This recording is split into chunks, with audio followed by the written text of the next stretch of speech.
We are live from the Now Avenue. Thank you so much for watching UBC TV Inspiring Uganda. My name is Sharon Chonjisha with Nakon Elizabeth on Sign Language. Welcome to UBC News tonight. Let's take a look at our top stories.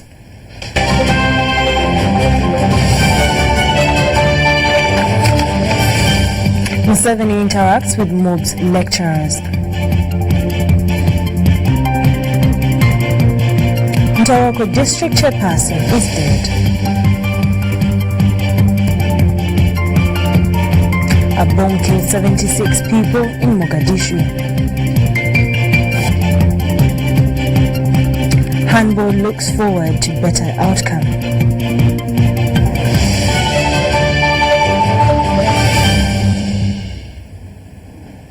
President Yoweri Museveni has called on Makerere University Business School and other public universities in the country to use their academic disciplines for wealth creation. Now, the president was meeting with the delegation of the MOBS administration, the Academic Staff Association, the Ministries of Education and Sports, Finance and Economic Planning and Public Service. The meeting was convened to look at issues pertaining to remuneration of academic staff. Details follow.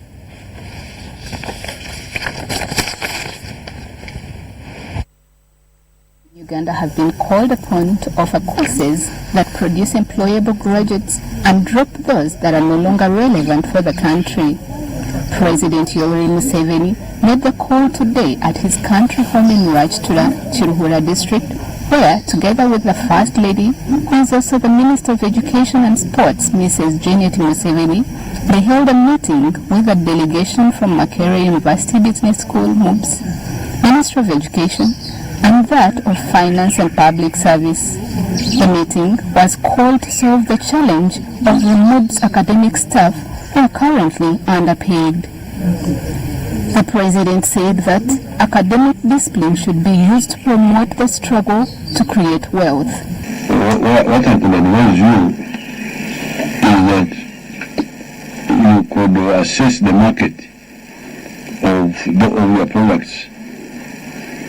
The people who produce, how are they absorbable in the market? He advised MOBS administration to assess the market of employment for the students who graduate from the institution.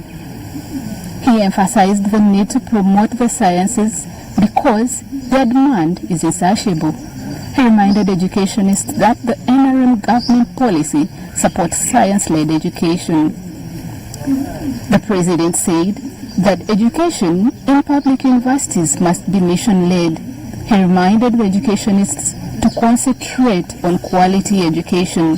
He also observed that while there is scarcity of resources, the government will start with the remuneration of academic staff.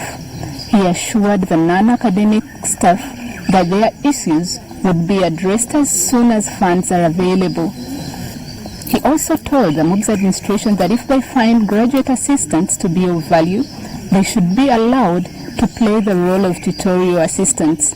He was pleased to learn that graduate assistants are students who are doing their master's degrees. He pledged a donation of 50 million shillings to boost the MOBS circle.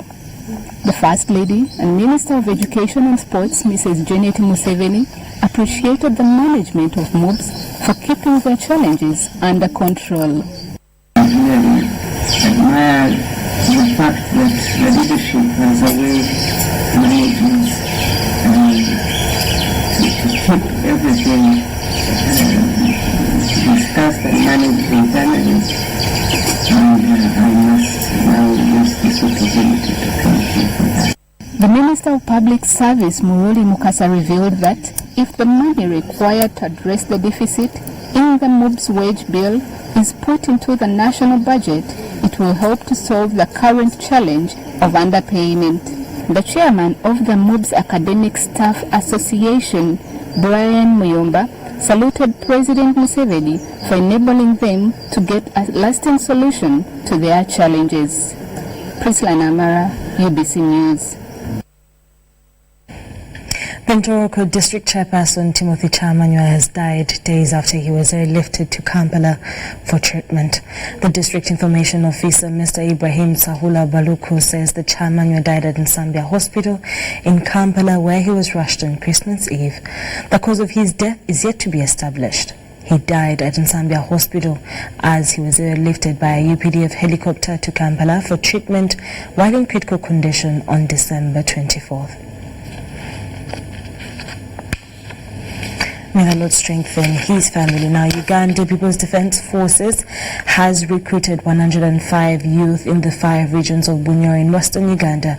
25 were selected from Hoima, 20 Chikuwe, 10 Chiwari, 27 from Kagadi, and Kakumiro 23 passed the assessment procedures. Major Charles Kabona advised those who didn't meet the required standards to ensure that as they await for the next recruitment process, clear documents should be put in place to avoid disappointment, as he further explains.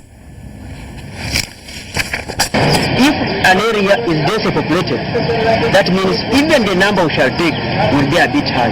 We have some areas which are densely populated, despite of being small areas, but we have districts which are also sparsely populated. Therefore, if a population is high in that area, we will always determine how many people are we taking from that place. We couldn't take each and everybody who turned up. We appreciate those ones who turned up, even though we not take them.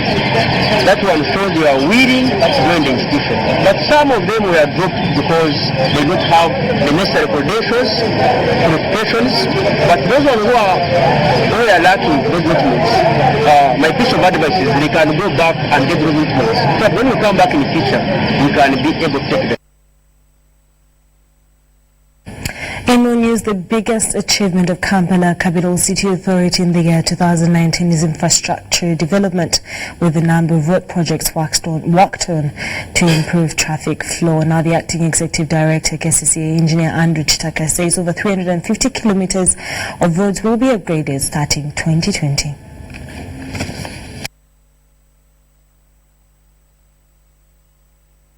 The year 2019 started with KCCA's directors resigning.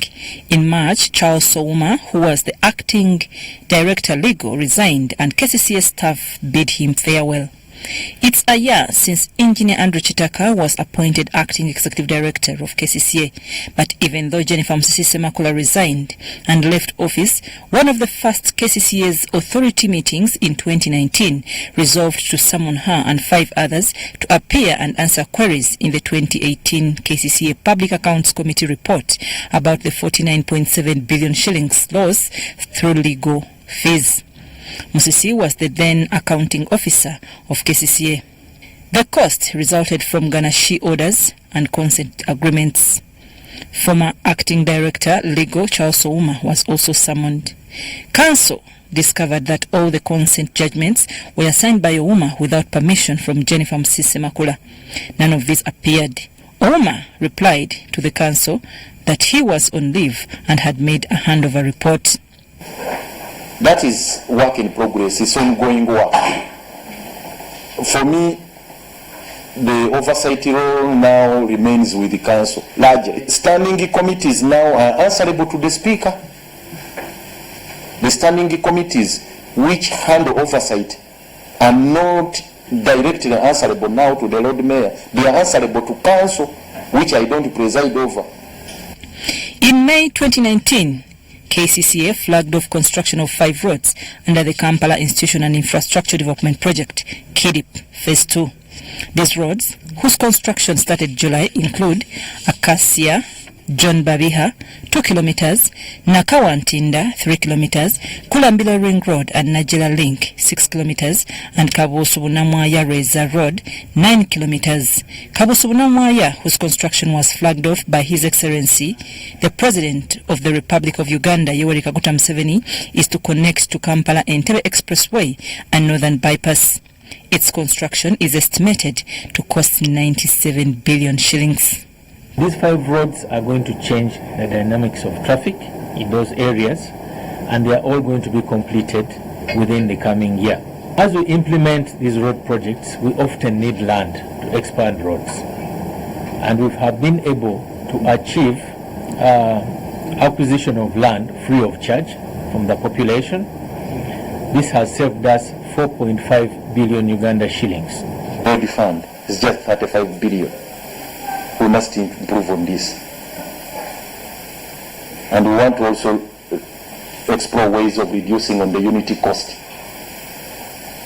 because the unity cost in Kampala is huge. It's very expensive. Kampala Capital City Authority completed the valuation exercise of properties in Kampala with Lubaga and Makinde divisions. The property rates of 6% levied on every commercial property every year caused controversy about how the whole exercise was conducted. In June 2019, property owners of Kawempe division petitioned the Speaker of Parliament. They told Kadaga that the tax was forced on the residents. They wanted Parliament to halt implementation of the tax.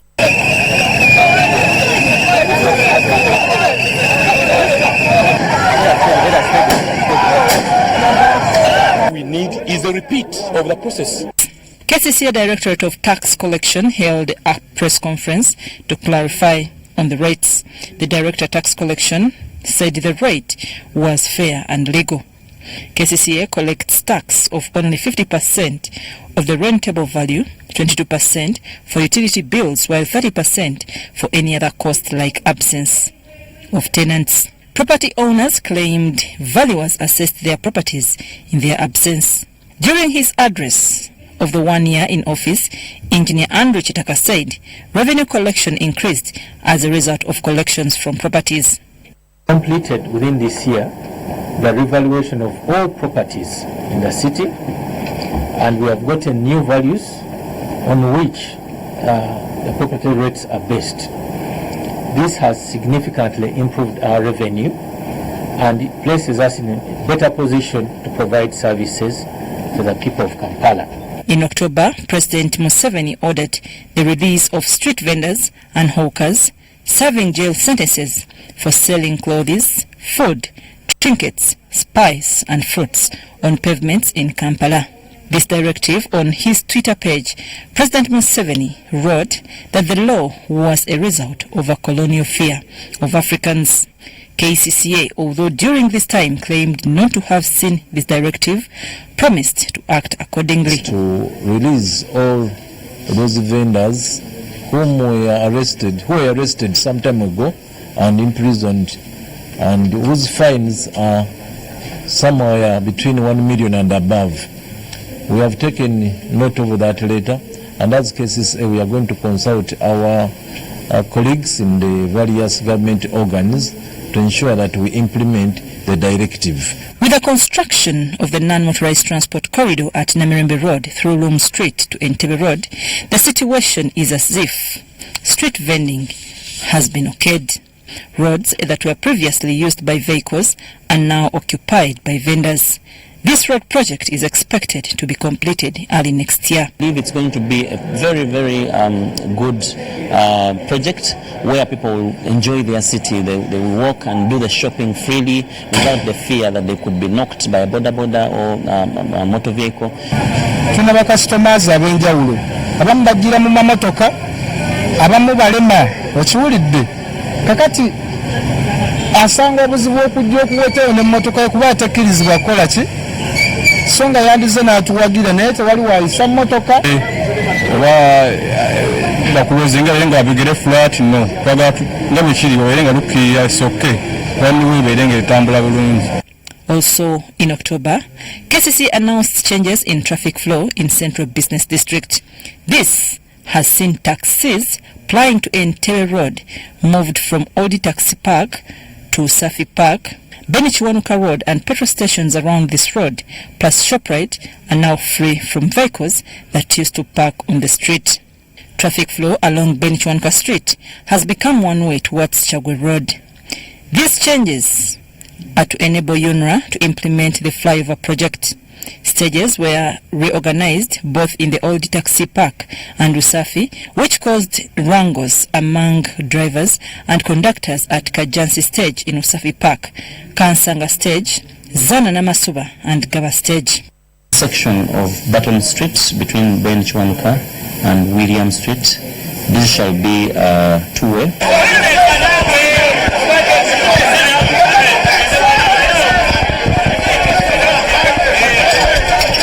bafe bananyini mwe bafe bakalituusi kati bano batadde wali akapande kafe ne bakajja ne bakanonawo goba olubereberye ne bazizza mu busaafi ne zimala ne zivaayo ne zikola ebigobero ku makubo kati essaawa ya leero batunyonnyola mbu emmotoka ez'ebigobero twazigjeewo ne tuziyingiza ate mu parking. Parliament in August passed the KCCA Amendment Bill 2019. The political leadership of KCCA some time back debated to withdraw it because of its unfriendly provisions that would limit the powers of the Lord Mayor to be ceremonial. President Yoweri Museveni also assented to this bill into law on 28th November 2019. The law has put in place a speaker at KCCA and divisions to separate powers. Legislative power have been handed over to the Speaker, while the executive powers left to the Lord Mayor. The bill has created an executive committee of 4 who will work with the Lord Mayor. Benny Namugwanya told the House that in the current law, roles are not separated, which has caused confusion. First, we hoped that Parliament would put into consideration the issues we raised. Unfortunately, there are quite a number of areas that remained untouched, there are a number of grey areas which were never addressed by Parliament. It is an opportunity lost for us to decisively deal with the structure and legal challenges. Kampala starts the year 2020 with a new Minister for Kampala Affairs, Betty Amongi, former Minister for Lands, following cabinet reshuffle. She replaces Betty Kamya, whose tenure has been a standoff with Lord Mayor Elias Lukwago. I'm Nafka Farida, reporting.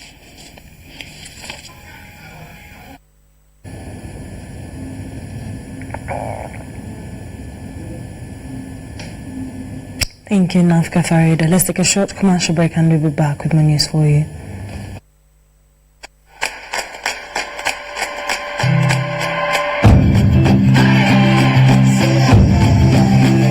Good morning, Uganda. Today is a great day to make someone's day. A wonderful day to rewrite the future.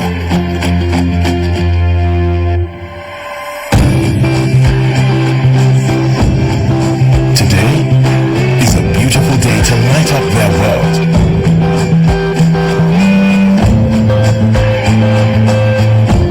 Or maybe even the perfect day to say, you're my world.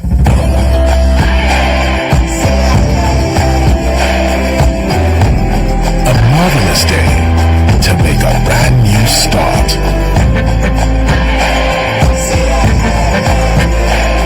The perfect day to make the world smaller.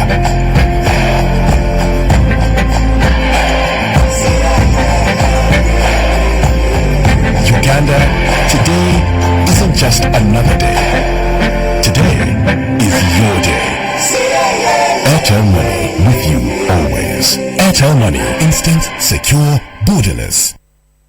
Jangu tumanekoma kamustaide yenjawulo Nishamtapaka Center mego tusenye kutusako The National Prayer Day ey'omulundi ogw'ekkuminena ekiro n'emisana omujjudde okubunyizibwa okusabirwa okubuutola okutendereza n'okusinza saako fireworks kyamuleke ku Bishop Dr. David Nepasisi Kiganda ng'alwamu n'abasumba bonna bangi omuli Apostle Dr. Michael Kimuli, Apostle Dr. John Bunjo, Bishop Samuel Mutyabo okuva mu Boston mu America, Prophetess Caroline Roberts okuva UK, Evangelist Nalugo Madina, Pastor Andrea Saman okuva Germany, Prophet Sales King Brobani okuva Ghana n'abayimbi bangi ku Old Kampala mu kisaawe nga 3 December okuva ku saa 2 ez'okumakya mpaka enkeera ku makya okuyingira kwabwere kyukiddwa. Everywhere you go, MTN.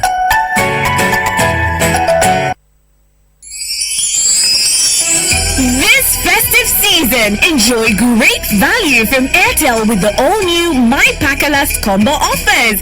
Yes! We have customized especially for you the best deals on minutes, data, and SMS with our 3-in-1 My Pakalast combo to give you the best value as you stay in touch with friends and family this season. To activate My Pakalast voice combo, dial *100 *2 *1# to get started. Airtel, the smartphone network.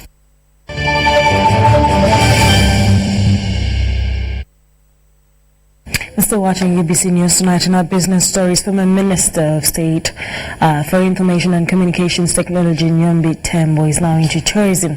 Tembo, who is a Director of Rural Development Fund at Uganda Communications Commission, has set up a tourism camp in Kasese District. Now, the Chikorongo Tourist Camp is perched on the equator, a scenic view overlooking the Queen Elizabeth National Park plains.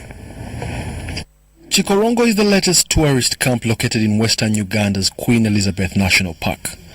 The camp is set to boost accommodation of the ever-increasing tourists to the Queen Elizabeth National Park. The potential we have as a country, we haven't even possibly exploited even a tenth of the potential that there is in the country. We've now improved the security and improved the image of Uganda. We've seen numbers of visitors going up. The camp's proprietor, Nyombi Tembo, asserts that Western Uganda has more tourism attractions than any other part of the country, therefore requiring extra facilities to cater for the tourists. Kasese is in the middle of what we call the Golden Triangle in tourism. The Golden Triangle, this includes Chirwanda National Park, the primates. Yeah, that park had the highest concentration of primates in the world.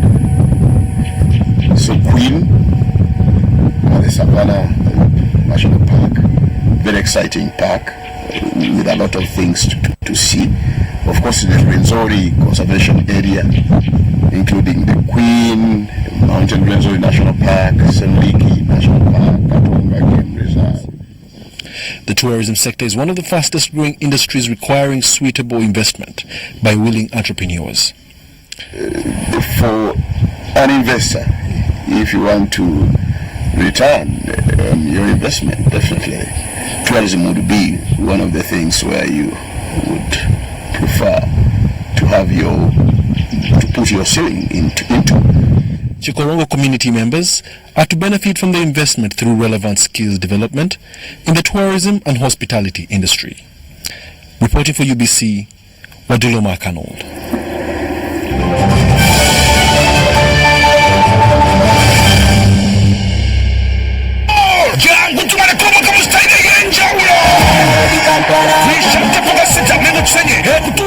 The National Prayer Day ey'omulundi ogw'ekkuminena ekiro n'emisana omutudde okubunyizibwa okusabirwa okubuutola okutendereza n'okusinza saako fireworks kyamuleke ku Bishop Dr. David Nepasisini Kiganda ng'alwamu n'abasumba balla bangi omuli Apostle Dr. Michael Kimuli, Apostle Dr. John Bunjo, Bishop Samuel Mutyabo okuva mu Boston mu America, Prophetess Caroline Roberts okuva UK, Evangelist Nalungu Madina, Pastor Andrea Saman okuva Germany, Prophet Charles King Brobani okuva Ghana, n'abayimbi bangi ku Old Kampala mu kisaawe nga 3 December okuva ku saa 2 ez'okumakya mpaka enkeera ku makya okuyingira kwa bwere kiwukiddwa. Everywhere you go, MTN.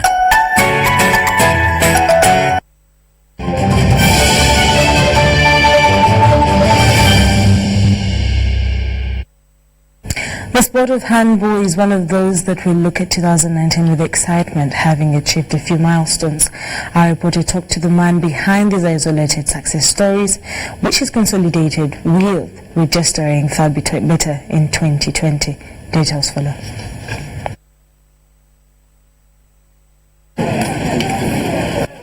Handball has without doubt been a major attraction in 2019, with more fans enticed by the high quality exhibited by the players.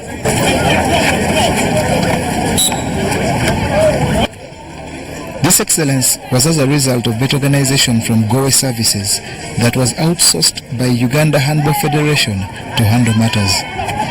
Things we wanted to change majorly was the way people perceived our game, and I think we went a good distance in covering that.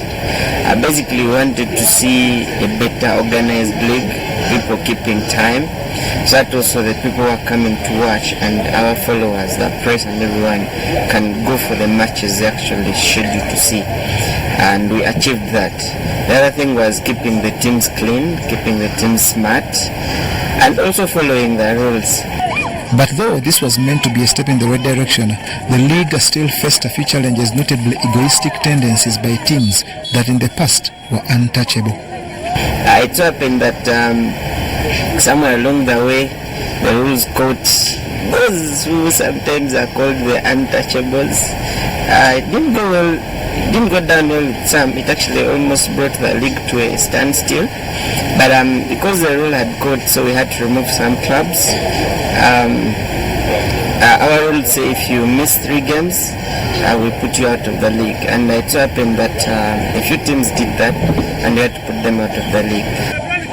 Amidst the challenges, the quality of play bore fruits for Uganda on the continent with displays at the All Africa Games by the ladies, while the human resource of referees also received a major boost. And the other achievements we had is the girls team, the national women's team, participated in the All Africa Games almost after 20 years of not being there, which was a very great achievement. We had a very nice dinner and awards for handball, which had taken a while without happening. We had them again this year. And we had a pair of referees go for a grading course in Kigali. That was in December, early December. Now, that was, we just had one pair. They are young guys, Ivan Odu and Moses Kihembo. They were the only Ugandans who went, and they actually came out as one of the best in their class, according to their trainers. Those are 2 IHF trainers, one from Kenya called Omondi, and a guy from Ivory Coast. He was actually surprised that we had young guys who could perform that well with the training. So currently, if I'm not mistaken, they're the only Ugandans who are graded at that level because they're the only ones who participated. Other referees didn't go. But I mean, it's very encouraging. We have a bright future for handball.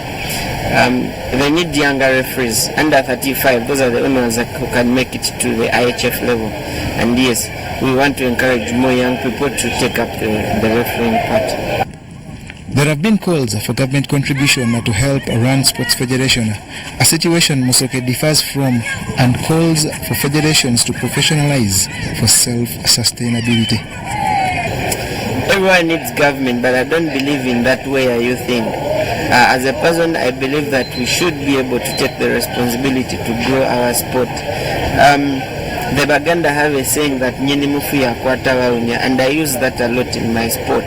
If we can't develop our sport, no one is going to come from out to develop it for us. We need partners, but partners must find us when you are organized enough. Yes, the best thing I would do, actually, if I'm given an opportunity to take charge of this sport, would just be putting the government on sport to get us land. That's all we would need from it. I mean, a place we can call home. But I mean, I can't just come up every time and say, government, where are you? It's my sport. I have a responsibility to develop it. That's why we have a saying now with the team we manage with the league. Our game, our responsibility. It starts with us. The men's handball title was won by Prisons after edging Ndeje University in a close contest, while Ndeje University made amends by winning the women's category. John Barnes, Centum, reporting. Thank you for watching UBC News tonight from 8 to 8:30 p.m. My name is Sharon Chondisho with Nakon Elizabeth on sign language. Do join us again at 10 p.m. for more news coming your way. We'll leave you with the weather forecast. We have had sunny conditions today, both in the morning and the afternoon in most parts of Uganda, though some areas had cloudy conditions, with some areas having scattered showers. Thanks for tuning into UBC. I'm Daphne Kawasita Nsamba. According to a report that we received today, Kotido reported the highest amount of rainfall of 9.3 millimeters. Kampala we had 8.2 millimeters, and then Toro we had 8.1 millimeters. Boshenyi 0.3 millimeters. We are seeing a general reduction reduction of rainfall in most parts of Uganda because the rain belt is continuing to shift southwards, leaving our country. For tomorrow, we are expecting sunny conditions in most parts of Uganda, though some areas like around Lake Victoria, we are expecting scattered showers. Later in the afternoon, we are expecting still sunny conditions in most parts of the country, apart from some few areas like Mbale and also Kabale, where we are expecting scattered showers.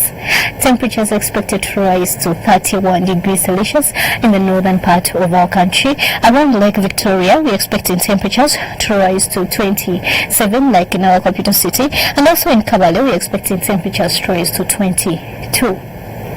Going beyond Uganda, we're expecting Nairobi, London, New York and Beijing to have sunny intervals, though in Beijing it's really cold because temperatures are expected to rise to 6 degrees Celsius. In Dubai, we're expecting sunny conditions with temperatures rising to 22 degrees Celsius. That's what we had in our store. For more information, don't hesitate to check on us. Have a happy 2020.